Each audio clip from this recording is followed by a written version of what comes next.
ঘরের জন্য কিছু বানাতে হলে আমার মতে এমনভাবে বানানো উচিত যেন সেটা আর দ্বিতীয়তে পুনরায় বানানো না হয় আর সত্যি কথা বলতে প্রয়োজনই না পড়ে।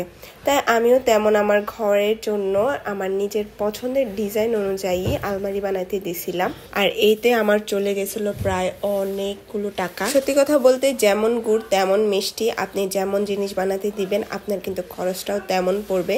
তাই আমি খুব শক্তপোক্ত করে ঘরের জন্য স্টিলের আলমারি একবার কারখানায় বানাইতে দিছিলাম যেন এইটা আমার আর দ্বিতীয় পুনরায় বানাইতে না হয়। আর এই যে আলমারিতে কি কালার হবে সেটা আমি নিজে দাঁড়িয়ে থেকে বলে দিছি, আর তারা কিন্তু আমার মন মতো কালারটাই করছে, যদিও আমি আরো লাইট চাইছিলাম কিন্তু সেটা নাকি হয় না। যাই হোক, যেমন বলছি তেমনই বানানো হয়েছে আর তেমন করে বানিয়ে দিছে। আমি খুশি ছিলাম। বাসায় এসে তারপর রান্না বান্না করছি। ঘরে যে এত কাজ পড়ে আসিল কি আর বলবো, তবু তো খাওয়া দাওয়া থেমে থাকে না। আজকে সব নিজের পছন্দের আইটেম তৈরি করছিলাম আর এগুলা রান্না করতে করতে বেশ সময় লেগে গেছিল। তারপর তাকরিমকে নিয়ে তার নানা ভাই মেলায় চলে গেছিল। তাকরিম এবার নিয়ে সেকেন্ড টাইম মেলায় যাচ্ছে। ওর বাবা কিন্তু ওকে আরেকবার নিয়ে গেছিল। সবে মেলা শুরু হচ্ছিল, সবগুলো স্টল বসে শেষ হয় নাই। এখানে একবারে রাস্তার শুরু থেকে অনেক অনেক স্টল বসছে, এগুলা স্ট্রিট স্টল।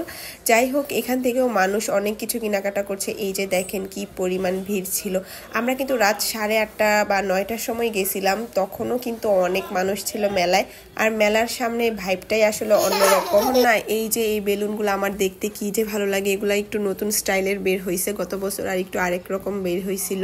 এবারে মেলার গেটটা আমার একটু পছন্দ হয় নাই। যাই হোক, আমার পছন্দ দিয়ে কি যায় আসে। এই যে তাকরিম এখানে নেমে গেল আর আবু গেছিল টিকেট আনতে। তো তাকরিম এখান থেকে হাঁটা শুরু করছিল, বল নিয়ে খেলা শুরু করছিল আর সে টুকুর করে আমাকে খুঁজছিল। কোথাও গেলে একবারে আমার এরকম ভাবে পিছু নেয়, আমার হাত ছাড়তেই যায় না আর আমাকে বারবার খুঁজে। যদিও তার নানা ভাই তার সাথে ছিল, তবু আমাকে তার দরকার। আমি তাকরিমকে আর মেলায় নেব না বলেও এবার ওর নানা ভাই নিয়ে গেছে। যদিও আমি তাকে বলছিলাম যে আব্বু ওকে নিও না, ওই কিন্তু ঘুরতে দেবে না। সেম এটাই হয়েছে, আমার কুলে কুলেই থাকছে বেশি। যদিও পরে একটু ঠান্ডা হয়েছে, তারপর একটু ঘুরে ঘুরে দেখলাম। আমি গতবার আইসা অনেক কিছুই পছন্দ করছিলাম, তাকরিমের জন্য নিতে পারিনি।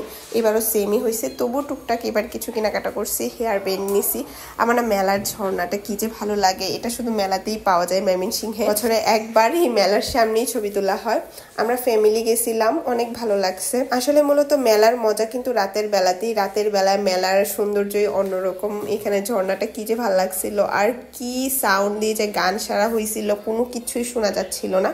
তারপর চুরির সাইডে চলে গেলাম। এখানে যে কি সুন্দর সুন্দর চুরির কালেকশন ছিল, আমার চুরি দেখলে একবার মাথা নষ্ট হয়ে যায়। যদিও আমার ঘরে একবার চুরির একবার টাল দেওয়া বলতে গেলে একটা তাক আছে জাস্ট চুরি রাখার জন্য। আমার না এখানে সিম্পল সিম্পল কয়েকটা কানের দুলো ভালো লাগছে। তারপর অনেকক্ষণ এবার মেলায় থাকছি, প্রায় 1-1.5 ঘন্টা।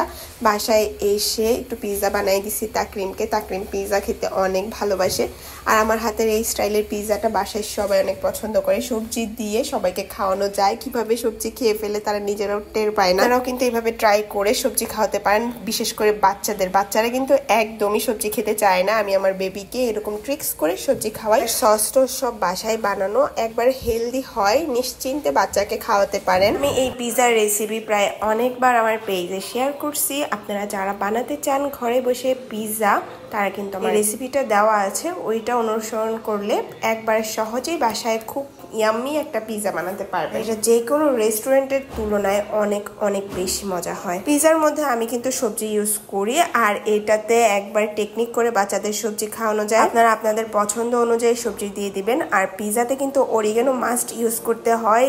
অরিগানো ছাড়া পিৎজার অথেন্টিক যে ফ্লেভারটা আছে ওইটা কখনোই পাবেন না। তারপর দিয়ে দিই ইচ্ছা মতো চিজ। এই যে আমার চিজি চিকেন পিৎজা একদম রেডি খাওয়ার জন্য।